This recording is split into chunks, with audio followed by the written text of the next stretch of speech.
3,000 years ago, someone tried to murder a pharaoh with a wax doll. And we know exactly how, because they wrote down the entire trail. The names, the spells, the punishments. We picture ancient Egypt as silent gods and solemn pyramids, but the Egyptians were obsessive writers. On temple walls, inside tombs, on scraps of stone tossed in the trash, and what they actually wrote down is funnier, stranger, and far darker than anything they put behind glass. These are the wildest things the ancient Egyptians ever recorded, and every single one is real. Start with something small. In a workers' village called Deir el-Medina, the craftsman who carved the royal tombs kept a register, who showed up for work and who didn't. And we still have it. 3,000 years before the sick note, these men were already inventing excuses to skip work. One was off brewing beer. Another kept missing days to wrap the body of a dead relative, and used that line so often his family must have been dropped like flies. A man named Seba missed work because a scorpion bit him. One stayed home because his wife was bleeding. And next to another name, the scribe simply wrote that the man was off drinking with Khonsu, one of their own gods. But the same village that gave us history's first slackers also gave us its first true villain. His name was Panep, and one furious official wrote out a letter listing everything Panep had done, a complaint that survived 3,000 years to ruin his name forever. Panep stole stone from the king's own tomb to build his own. He chased a man across the rooftop screaming that he would kill him. He slept with one married woman after another, and the scribe names them one by one. In writing, he is the worst neighbor in the ancient world, and as far as we know, nothing happened to him. He may have simply bribed his way out. But push ordinary workers far enough, underpay them, ignore them, and even under a god king, they do something no one on earth had ever done before. It is the reign of Ramesses III. The tomb builders haven't been paid, their wages came as grain, and the grain stopped arriving, so they put down their tools, marched to the great temples, and sat down. They shouted that they were hungry, and they refused to move until they were fat. It is the first recorded labor strike in human history, written down in plain ink by people who had no word for what they were inventing. But not everything they wrote was a complaint. Some of it was pure joy. Long before Ramesses, a boy became pharaoh. Pepi II, barely 6 years old. One of his explorers sent word from the deep south that he was bringing home a dancing pygmy, a dwarf who performed the dances of the gods, and the child king wrote back himself. We have the letter because the explorer was so proud of it he carved it into the wall of his tomb. Forget the gold, the boy writes, forget the treasures, guard this pygmy, postman around him day and night. Check on him 10 times a night to make sure he hasn't fallen in the river. My Majesty, he says, desires to see this pygmy more than all the produce of Sinai and of the Pont. But you didn't have to be a king to leave your words on a wall. Because ordinary Egyptians were tourists too, picture a scribe named Hadnacht.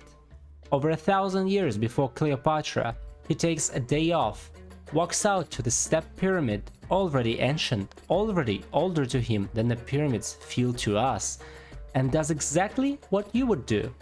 He leaves his name on it. He writes that he came to take a stroll and enjoy himself in the shadow of the old kings, with his brother beside him. Another visitor stood before a crumbling pyramid and gushed that it was as if heaven were inside it. They were leaving 5-star reviews on monuments that were already unimaginably old. And when they weren't writing on the walls, they were writing to each other about love. Because the Egyptians wrote love poems, and they are achingly familiar. Lovers called each other my brother and my sister, not family, just the tenderest words they had. One young man, sick with longing, writes that he hasn't seen his girl in 7 days and he's falling apart. The doctors came, he says, but their medicine is useless. The magicians are helpless. No one can figure out what is wrong with him, because the only cure is her. Another lover wishes he could be near her anyway at all. Her servant just to stay close, even the ring on her finger, so he would never leave her hand. 3,000 years ago, in a language we almost lost, a lovesick kid wrote down the exact thing he would text at 2 in the morning. But not every letter they wrote was to the living. Because the Egyptians wrote letters to the dead. When someone died, the family believed they could still be reached, so they wrote to them, often on a bowl left at the tomb, so the dead could read the words as they ate. Most of these letters are pleading, and one of them will break your heart. A man writes to his wife, who has been dead for 3 years. He's convinced her spirit is haunting him, blaming him, tearing his life apart. So he defends himself like a man on trial before a ghost. I married you when I was young, he says. I never divorced you. I never made you hard grief. He reminds her he has lived alone for 3 years, no other woman, just to stay faithful. And then he begs, what have I done to deserve this? It is a love letter, a court defense, and a cry for help, written to a woman who would never write back. To us, that is grief, but to them, the dead were real, and present, and listening. And that belief runs straight in the strangest things they ever wrote down. They wrote down their medicine, and it is equal parts genius and madness. To find out if a woman was pregnant, she was told to urinate for days on bags of barley and emmer wheat. If the grain sprouted, she was pregnant.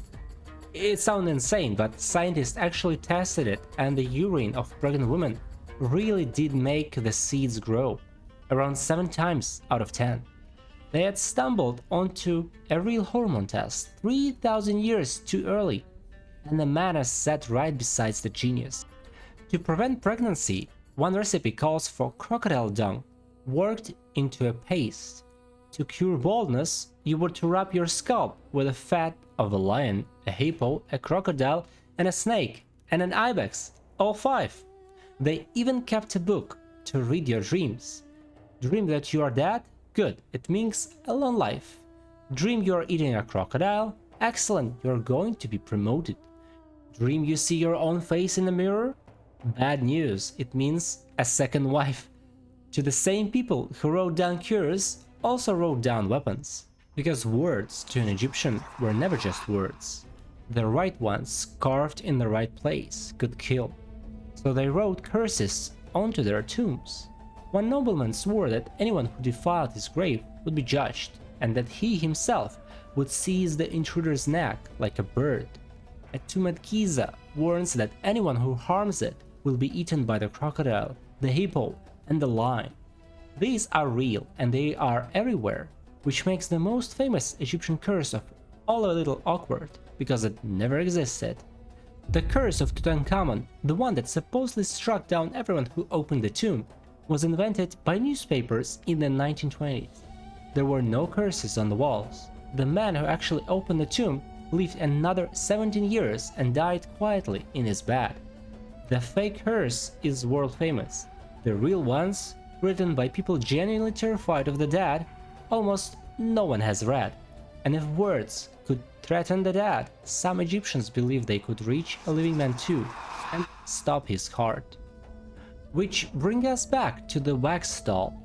Late in his reign, Ramesses III was the most powerful man alive.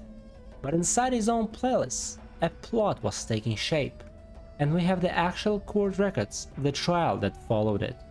One of his wives, named Deir, wanted her own son on the throne instead of the chosen heir, so she gathered conspirators, palace officials, women of the harem, even the overseer of the royal cattle. And their weapon was not only a blade. According to the documents, they shaped figures out of wax and used written spells, magic meant to weaken the king and freeze his guards from the inside. The plot was discovered, the conspirators were dragged before the court and condemned. Several were forced to take their own lives, and for 3,000 years, no one knew if they had actually succeeded. Then, in 2012, scientists slid the mummy of Ramesses III into a CT scanner, and there it was, hidden under the bandages at his throat, a single deep cut, slicing almost ear to ear. The whack dolls failed, but the knife did not. The assassination worked, and it took us 3,000 years to finally read the ending they had buried in the dark. And that is the real ancient Egypt. Not silent, not solemn. They skipped work and blamed it on the beer. They schemed and cheated and named names. They wrote breathless love songs to each other and scratched giddy little reviews onto monuments exactly like tourists. They wrote letters to the dead and waited for an answer. Across 3,000 years, in a language we were nearly lost forever, they kept telling us the same thing over and over. They were just like us. The pyramids might be the least interesting things they were ever left behind. Because almost everything you think you know about the ancient world is missing the human story underneath it. And nowhere is that more haunting than in the real, final photographs of a civilization that vanished within living memory. Now, watch this video next.